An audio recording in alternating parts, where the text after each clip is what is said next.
This is the only village in Nigeria where cutting down trees are forbidden. In my community, I don't allow anybody to cut trees. That is why you see me under a big tree. He made a law that forbids anyone to cut down trees in the community in order to restore the natural spaces. And it started 22 years ago when this man, Nde Amos, became the ruler and royal father of this community, Ballang Kalep, in Plateau State, Nigeria. What's your name, sir? Amos G. Yelbesa.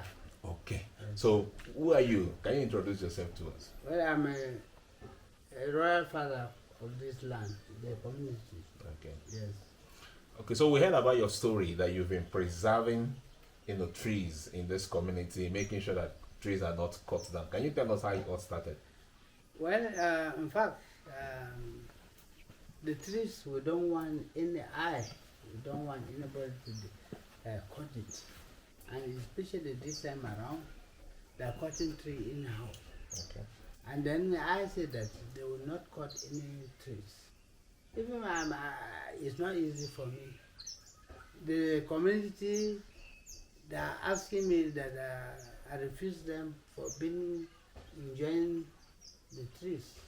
I said no, they cannot cut it. Because formerly I don't know. It's now that you are people you are here. It will not be important of not cutting the trees. You can go outside and see big trees. Yeah. And people like to cut it, to sell it. But I say no, as a royal father. But when I say no, I need assistance from you, people like you, to support me. Because, the community that greater than the royal fathers. Okay. But in fact, I'm happy because they cannot fight me anyhow. So now, and you are stepping in, and then you go outside and pick the pictures of some of the trees, so that people will know that yes, what you are saying is true.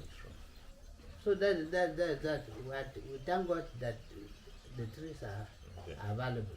So when did you take over the place as a royal father? It's getting to 22 years now. 22 years. Yes. So from the moment you took over, that was when you instated that law that nobody should cut trees. Yes. Okay. Yes.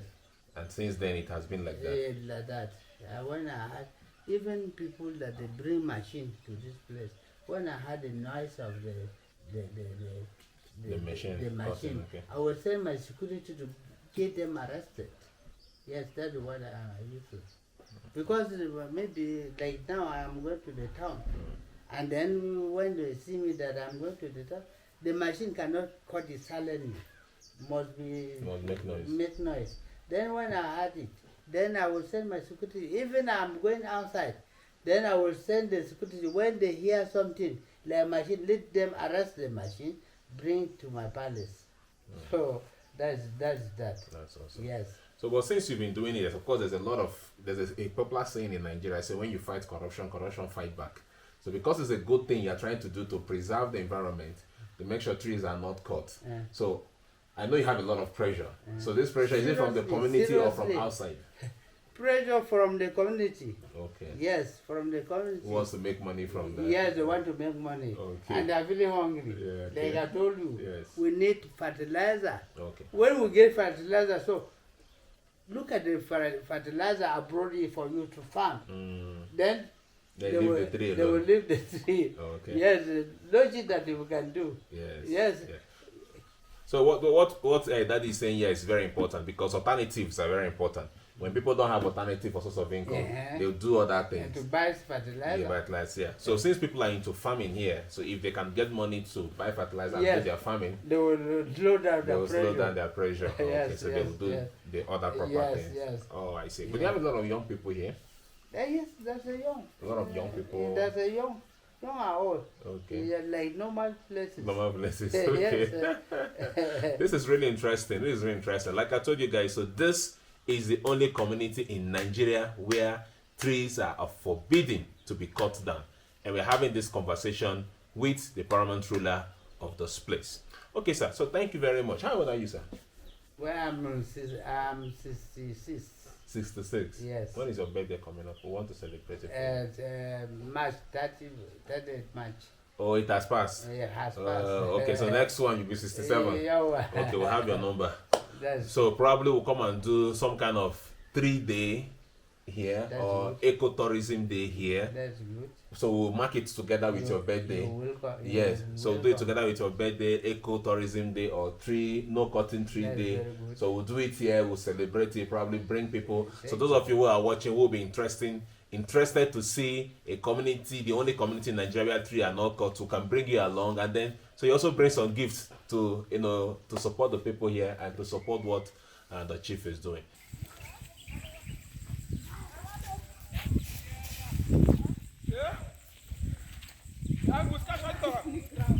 You get to see beautiful trees like this everywhere in this community because of this policy that have been implemented here, where trees are not cut down. This is one of the reasons why I'm advocating that you push this video so that people can get to see it. And if possible, if this video can probably get to UNESCO and this whole place can be made a World Heritage Site, then it will be one of the best things that will ever happen. This community is probably one of the neatest and cleanest community I have seen in all of my travel. In this community, they keep the whole place clean, they arrange the rocks nicely, and they don't cut down tree. This place is beautiful, and it's one place I would definitely recommend that you visit. And when you climb up there, you see how the stones and the rocks are well arranged, and inside you have a cave and have this beautiful, beautiful stream that is so cold and so chilled. In all of my years of drinking water, I haven't drank a water like that before. So you can see the kind of trees that they actually have in this community because of the preservation. Take a look at this tree right now. I don't know what the name is. I'll probably take a picture of it and try to see if I can get the name on Google. If you look up of this tree, let me flip it. You can see the tree is very odd. One side of the tree has leaf, the other side is dry and have flowers on it, budded. So you can imagine if this tree is cut down, it may not be in existence again. You may not even get to know that something like this existed. So what really happens in this community, as you can see, trees actually, either get uprooted by themselves or collapse, like this very one here. This very tree, you can see the root. From the root, it actually pulled out and collapsed. I want to ask you a personal question. Yes. And I know you're a real father, but don't be angry. Yeah, no, I will not. You know, there are companies that take a lot of interest in cutting this tree, and they have a lot of money. I don't want to call the country name, but we know them. If some of them now decide, because this video everybody will say good, the bad, the ugly, the bad people, the good people. Yes. Let's say the bad people now see this video and say, oh, these people have big trees. We should come here. And they bring a lot of money for you. All these things, they try it. Oh, They heard of it. Okay. They try it. They've tried it already. And I said that if you don't move from my land, I will get you arrested. I don't care for the money. Good. When you are doing something like that, if you open your eye on the money, then you fall.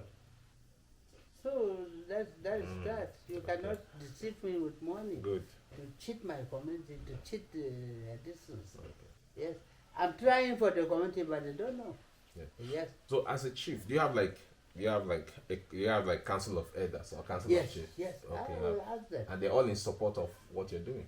At least some of them. Follow me. If not, I will query them. Okay. Perfect. Yes. When you are a royal father and there's a surrounding, you have a council of chiefs.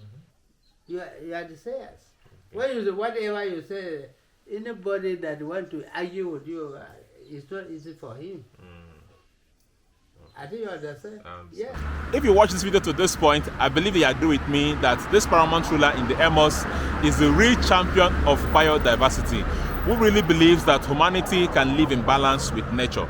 So I really hope that his effort will get noticed, and he will get the support that he needs to continue to champion this cause that he has started in the last 22 years. And those of you watching this video, if you have the means to push this video, especially to UNESCO and also to UNEP, who it is their mandate, to promote biodiversity, it will really be appreciated if they can get to see the effort he's doing and get to support him and also get to promote this community, Ballang Kalep in Plateau State, Nigeria. And yes, if you're wondering, I actually climbed the tree to make this part of this video so you can get to see the importance of we preserving our trees. Okay, please hit the like button so that more people can get to see this video. And if you're yet to subscribe to the channel, please subscribe to the channel, all right, so that we can grow this community to 100,000 subscribers.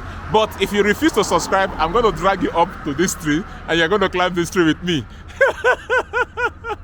As you can see, see how I climbed. I will drag you and bring you here and we'll climb it together. Please make sure you subscribe. If not, you come and climb this tree. Now, I also hope that other communities around Nigeria will also get to emulate what Nde Amos is doing and begin to do that.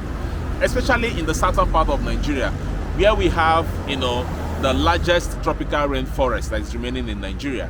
If you get a chance to visit places like Boki local government area in Cross River State in Nigeria, where we have some of the largest tropical rainforest that stretches, towards Cameroon, towards Equatorial Guinea, as part of the Obodo Plateau, all of those directions. Now, the unfortunate thing that is happening in that region is that the forest is being destroyed in a massive rate through illegal wood logging. If you get there, you actually just weep, because every day thousands of trees and the forest is being destroyed because of illegal wood logging that is going on in that part of the world.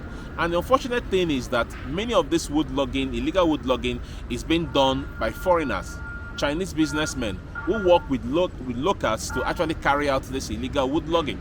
And of course, the corrupt government officials will see them but collect bribe and look the other way, and this continue. So if you get there, you find hundreds and hundreds of trucks, taking woods out of that region every day, being destroyed illegally. This is very, very pathetic. In fact, last year I have to go undercover to pretend like I'm an investor, and I went undercover to do an investigative documentary about the illegal wood logging that is going on in that region. I mean, many of you have seen the video, but if you have not seen the video, you can check the description, you'll find the video there, or you can check the link here. It's just unfortunate we don't realize how important trees and forests are to humanity. The air we breathe in this part of the region is totally different. It is so fresh and calming because of the trees. The trees absorb all the toxic pollution and carbons our planes, car, industry releases into the atmosphere. The tree also purifies water we drink here. And they also provide medicine and cure to diverse diseases. In fact, they provide food to all of us as well as animals, and yet we burn them down and cut them down with brutal machines because of money. Like in Nde Amos, I hope that more people can begin to realize and see more value in our trees standing than being cut down for temporary benefits. And if you have access to UNEP or UNESCO, please share this video to them and let them see the real African who is actually implementing their mandate. And he deserves an award and he deserves support. And thank you so much for watching this video, and I'll see you on the next story.